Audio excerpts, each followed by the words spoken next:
ఇక్కడ విచ్చేసిన తెలుగుదేశం కుటుంబ సభ్యులందరికీ పేరు పేరు నమస్కారాలు తెలియజేస్తున్నాను. ఈరోజు చాలా ఆనందంగా ఉంది. ఈ సభను చూస్తుంటే ఎలక్షన్ ముందు సభ కాదు, ఎలక్షన్ తర్వాత సభ పెట్టినట్టుగా ఈరోజు గెలుపుని తలపించేలాగా ఈ సభను, బ్రహ్మాండమైన సభను ఈరోజు నిర్వహించిన ఇక్కడ వాలంటీర్లందరికీ కూడా పేరు పేరున నమస్కారాలు, కృతజ్ఞతలు నేను తెలియజేసుకుంటున్నాను. మరి ఈరోజు ఇంతటి అవకాశాన్ని ఇచ్చినందుకు, ముఖ్యంగా నా జనం మా పెనుగొండ ప్రజల మధ్యన నిలబడి మాట్లాడే అవకాశం వచ్చినందుకు కూడా చాలా అదృష్టంగా ఈరోజు భావిస్తున్నాను. పెనుగొండ అంటేనే ఎంతో మంది గొప్ప గొప్ప నాయకుల్ని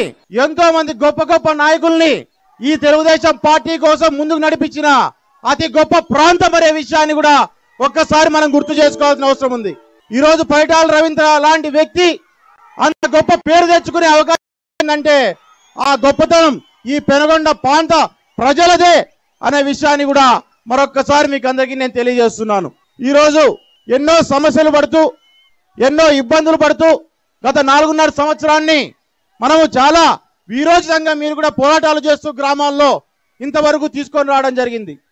ఇంకొక 40 రోజులు దాటిందంటే 3 ఏళ్లు మనకు సినిమా చూపించామనుకుంటున్నారు. తర్వాత మనం చూపించే సినిమా ఏ రకంగా ఉంటుందో కూడా రేపొద్దున కనపడబోతోంది అనే విషయాన్ని నేను మరొకసారి తెలియజేస్తున్నా. ఈ వేదిక మీదుగా ఒక చిన్న సంఘటన, దీని గురించి కూడా నేను చెప్పదలుచుకున్నాను.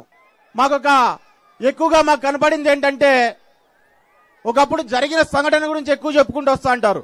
ఏంట్రా అదంటే, ఒకప్పుడు తెలుగుదేశం పార్టీ 2019లో ఓడిపోయినప్పుడు బైకులకు, కార్లకు, ట్రాక్టర్లకు సైకిళ్లు కట్టుకొని ఊరేగించినారు. అవి వాస్తవంగా చెప్పాలంటే స్టేజ్ మీద ఉన్న వాళ్ళు, కింద ఉన్న వాళ్ళంతా కూడా మనం దెబ్బతిన్న దానికంటే కూడా అటువంటి సంఘటనలు ఎక్కువగా చూసి బాధపడినాం. అవునా కాదా? అవును, అటువంటి సంఘటనలు చూసి బాధపడడం జరిగింది. ఈ రోజు ధర్మవరంలో మేము ఒక నిర్ణయం తీసుకున్నాం. ఏ సైకిల్ అయితే రోడ్డులో బండ్లకు కట్టి ఇచ్చారో ఆ సైకిల్ ని బండ్ల పైన కట్టి మన ఊర్లో ముత్యాలమ్మ, దుగ్గమ్మ ఊరేగుతుంది. ఆ రకంగా ఊరూరున ఊరేగిస్తూ ఈ సైకిల్ అనేది కిందకి దిగదు, ఈ సైకిల్ ముందుకు పోతూనే ఉంటుంది.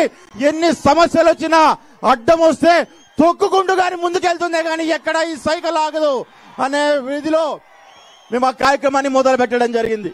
అదే రకంగా మీకు అందరికి కూడా తెలియజేస్తున్నా, దయచేసి ఇక్కడికి వచ్చిన తెలుగుదేశం కుటుంబ సభ్యులంతా రాబోతోంది తెలుగుదేశం ప్రభుత్వం, ప్రజల ప్రభుత్వం, ఎగరబోతోంది తెలుగుదేశం జెండా అనే విషయాన్ని ప్రతి ఒక్కరూ ఇక్కడ చంద్రబాబు నాయుడు గారు వినే ప్రతి మాటను విని గ్రామాలకు వెళ్లి ప్రతి ఒక్కరికి అర్థమయ్యేటట్టుగా మీరు చెప్పాలని చెప్పి మీలో ప్రతి ఒక్కరిని పేరు పేరున కోవడం జరుగుతుంది.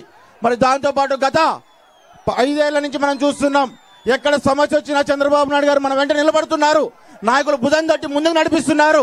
అదే రకంగా మన యువ నాయకుడు నారా లోకేష్ గారు ఎన్ని సమస్యలు వచ్చినా, మరి ఈరోజు ముఖ్యంగా మనం మాట్లాడుకోవాల్సిన వ్యక్తి ఎవరి గురించి అంటే నారా లోకేష్ గారి గురించి.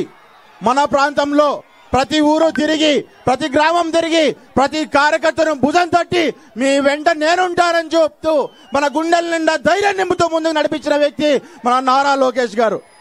ఈరోజు చాలా చోట్ల మేము చెప్తా అంటాం, రాజకీయం అంటే తెలుగుదేశం వస్తేనే చాలా సాఫ్ట్గా అలా వెళ్ళిపోతుంది, ఎప్పుడు అభివృద్ధి వైపే చూస్తాము, అంతేగాని వేరే ఏమీ ఆలోచన చేయమని చెప్పి చాలా మంది కూడా మమ్మల్ని కూడా ప్రశ్నించడం జరిగింది. ఈరోజుసారి ఒక విషయాన్ని గుర్తుపెట్టుకోవాలా, ఈసారి జరగబోయే రాజకీయం ఎట్లుంటదంటే అభివృద్ధి, రాజకీయం రెండు పక్కన రైలు పట్టాల్లో పోయే పరిస్థితి రాష్ట్రంలో ఉంటుందనే విషయాన్ని చెప్పాలా. అభివృద్ధిని ఖచ్చితంగా చంద్రబాబు నాయుడు గారి చేతిలో పెడతాం, రాజకీయాన్ని నారా లోకేష్ చేతిలో మేము పెట్టబోతున్నాం అనే విషయాన్ని కూడా మీకు అందరికీ నేను తెలియజేస్తున్నాను.